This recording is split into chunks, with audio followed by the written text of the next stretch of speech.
വർഷം ഏകദേശം 180ഓളം പുതിയ ടെക്നോളജികൾ വാങ്ങിയിട്ടുണ്ട്. കുടുംബശ്രീ ടെക്നോളജി അഡ്വാൻസ്മെൻറ്റ് പ്രോഗ്രാം എന്ന പേരിൽ നമ്മുടെ ഉൽപ്പന്നങ്ങൾക്കൊരു സ്റ്റാൻഡേർഡ് വർദ്ധിപ്പിക്കുക, നല്ല ബ്രാൻഡിങ് പാക്കിംഗ് കൊണ്ട് ഉദ്ദേശിച്ചാണ് വാങ്ങുന്നത്.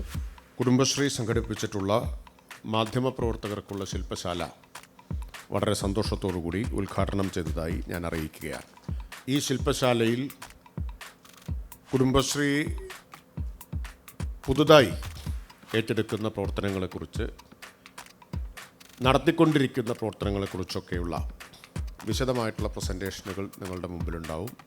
ഇപ്പോൾ കേരളത്തിൽ നവോത്ഥാനത്തിൻ്റെ 20-ാം നൂറ്റാണ്ടിൽ ഉയർത്തിയ മുദ്രാവാക്യമാണ് അടുക്കളയിൽ നിന്ന് അരങ്ങത്തേക്ക് എന്നത്. ആ മുദ്രാവാക്യം സാക്ഷാത്കരിക്കുന്നതിൽ ഏറ്റവും നിർണായകമായ സംഭാവന നൽകിയൊരു പ്രസ്ഥാനം കുടുംബശ്രീയാണ്.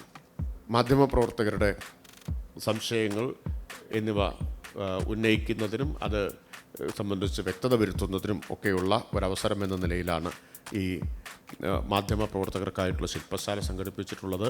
PRDയും ആ രീതിയിൽ കുടുംബശ്രീ നമ്മളുമായിട്ട് കൂടുതൽ ഇടപെടേണ്ടതുണ്ട്. എന്ന് വെച്ച് കഴിഞ്ഞാൽ നമ്മൾ മറ്റു ഡിപ്പാർട്ട്മെൻറ്റുകളെ പലപ്പോഴും എല്ലാ ഡിപ്പാർട്ട്മെൻറ്റിലും ഒരേപോലെ കാണുന്നു. പക്ഷേ ചില ഡിപ്പാർട്ട്മെൻറ്റുകളിൽ നമ്മൾ കുറച്ച് കൂടുതൽ സ്നേഹം കാണിക്കണം. പ്രത്യേകിച്ച് സ്ത്രീകളുടെ ജീവിതത്തെ സ്വാധീനിക്കുന്ന ഏറ്റവും വലിയൊരു സംരംഭം എന്ന നിലയ്ക്ക് കേരളത്തിൻ്റെ ഈ ഒരു തരത്തിലുള്ള പുരോഗതിയിൽ വനിതാ മേഖലയിൽ നടന്നിട്ടുള്ളൊരു മുന്നേറ്റം വളരെ നിർണായകമാണ്. അപ്പോൾ അതിൻ്റെ ആ മേഖലയിൽ സാമൂഹ്യ രാഷ്ട്രീയ മേഖലയിലേക്ക് വലിയ സംഭാവന നൽകുന്നതോടൊപ്പം സ്ത്രീകളുടെ എംപവർമെൻറ്റ് ത്രൂ എൻ്റർപ്രൈസ്, വനിതകളെ സംരംഭത്തിലൂടെ എംപവർമെൻറ്റിലേക്ക് നയിച്ചിട്ടുള്ള ഒരു പ്രസ്ഥാനം എന്നുള്ള നിലയ്ക്ക് നല്ല രീതിയിലൊരു കോൺട്രിബ്യൂഷൻ അല്ല ഒരു സഹായം എല്ലാ മേഖലയിൽ നിന്നുണ്ടാവണം.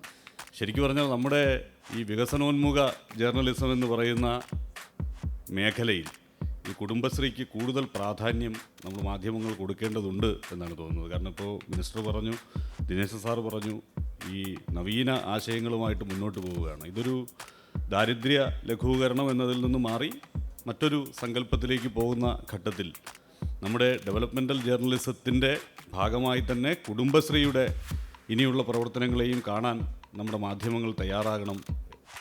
അതിദാരിദ്ര്യം കണ്ടെത്തുന്ന പ്രോസസ്സിൽ അവർക്ക് ലൈവ്ലിഹുഡ് സപ്പോർട്ട് കൊടുക്കുന്ന കാര്യത്തിൽ അതിലുപരി ശരാശരി ഒരു സീരീസിനകത്ത് 3-4 അതിദാരിദ്ര്യം ഉണ്ടാവുക. അപ്പോൾ നമ്മൾ ഓൾറെഡി സംസ്ഥാന മിഷൻ പറഞ്ഞ പോയിൻ്റ് എന്താ? സർക്കാരിൻ്റെ ഫണ്ടിൻ്റെ പുറമേ നിങ്ങളവിടെ എന്ത് ചെയ്യണം? അവരെ കാണണം, അവരെ കേൾക്കണം, അവരെ വിസിറ്റ് ചെയ്യണം. അവർക്ക് എന്തെങ്കിലും ഗ്യാപ്പ് ഉണ്ടെങ്കിൽ നിങ്ങൾ എന്ത് ചെയ്യണം? അഡീഷണൽ സപ്പോർട്ട് കൊടുക്കണം. കുടുംബശ്രീയിൽ അമ്മമാർക്ക് ഇനി മുതൽ കിട്ടാവുന്ന പ്രീമിയം കൈൻഡ് ഓഫ് ഇന്ത്യയിലെ ഏറ്റവും ടോപ്പ് ക്ലാസ്സിലെ എക്സ്പീരിയൻസും ട്രെയിനിങ്ങും ആയിരിക്കും. അതിനുള്ള MOUs എല്ലാം സൈൻ ചെയ്തിട്ടുണ്ട്. ഫോർ എക്സാമ്പിൾ നമ്മൾ MG യൂണിവേഴ്സിറ്റിയായിട്ട് സൈൻ ചെയ്തിട്ടുണ്ട്. Jawaharlal Nehru tropical botanical garden, അങ്ങനെ കേരളത്തിൽ അവൈലബിൾ ആയിട്ടുള്ള എല്ലാ ഫെസിലിറ്റിയും ഉപയോഗിച്ചിട്ടുണ്ട്. ഇതായിരിക്കും R3 മീൻസ് R3 27 എന്ന് പറഞ്ഞാൽ കുടുംബശ്രീ വന്നിട്ട് 27 വർഷമായി. കുടുംബശ്രീക്ക് ഇപ്പോൾ 27 MOU ഉണ്ട്, 27 ഇൻസ്റ്റിറ്റ്യൂട്ടായിട്ട് കണക്ഷൻ ഉണ്ട്. സോ ദാറ്റ് ഇനി നമ്മളില്ലെങ്കിലും ആരില്ലെങ്കിലും ഈ ലോകം ഇല്ലെങ്കിലും ഇൻസ്റ്റിറ്റ്യൂട്ടും ഉണ്ടാവും, കുടുംബശ്രീ അവിടെ ഉണ്ടാവും. ഈ process will be like process orientation നടന്നുകൊണ്ടേയിരിക്കും.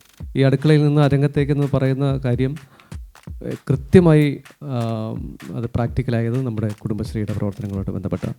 അപ്പോൾ ഒരാളെ നിങ്ങൾ ഒന്ന് പരിചയപ്പെടുത്തുകയാണ്, തിരുവനന്തപുരത്തെ ബിന്ദു പള്ളിച്ചൽ. എൻ്റെ കയ്യിൽ ഒരു 5 രൂപയെങ്കിലും എനിക്ക് കിട്ടിയത് കുടുംബശ്രീ വഴിയാണ്. അപ്പം എനിക്കൊരു സ്റ്റാൻഡ് എനിക്ക് കിട്ടിയെന്ന് എനിക്കറിയാം. അങ്ങനെ ഞാൻ ബാക്കി കാര്യങ്ങളൊന്നും കിടക്കുന്നില്ല. ബ്രഹ്മിയിൽ നിന്ന് ഞാൻ 4 പ്രോഡക്റ്റ് ഞാൻ ചെയ്തു. ബ്രഹ്മിയുടെ powder, brahmi syrup, brahmi jam, ബ്രഹ്മിയുടെ ഓയിൽ. അങ്ങനെ എനിക്ക് മേളയിൽ നിന്ന് എനിക്ക് കിട്ടിയ എക്സിബിഷൻ, എനിക്ക് വീട്ടിനൊക്കെ തിരിക്കാൻ പറ്റാത്ത രീതിയിൽ എനിക്ക് എക്സിബിഷനായിരുന്നു. എവിടെയെല്ലാം എന്നെ പറഞ്ഞു വിടുമോ, ഞാൻ റോഡ് സൈഡിലായിരുന്നാലും ഞാനിരിക്കും. കാരണം എനിക്ക് താഴേക്ക് വരുന്നതിന് താല്പര്യമില്ല. അങ്ങനെ ഇന്ന് എനിക്ക് 21 പ്രോഡക്ട്സുകൾ എനിക്ക് സ്വന്തമായിട്ടുണ്ട്.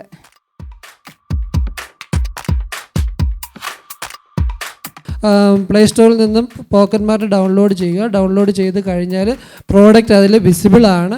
ഈ നിലവിലുള്ള മറ്റ് ഡിജിറ്റൽ പ്ലാറ്റ്ഫോമുകളിൽ എങ്ങനെയാണോ അവൈലബിൾ ആയിട്ടുള്ളത് അതേ രീതിയിൽ തന്നെ പ്രോഡക്റ്റിൻ്റെ ഫോട്ടോ, അതിൻ്റെ വിവരണം, അതിൻ്റെ വില എല്ലാം ആയിട്ട് അതിനകത്ത് ഡിസ്പ്ലേ ആയിട്ടുണ്ട്.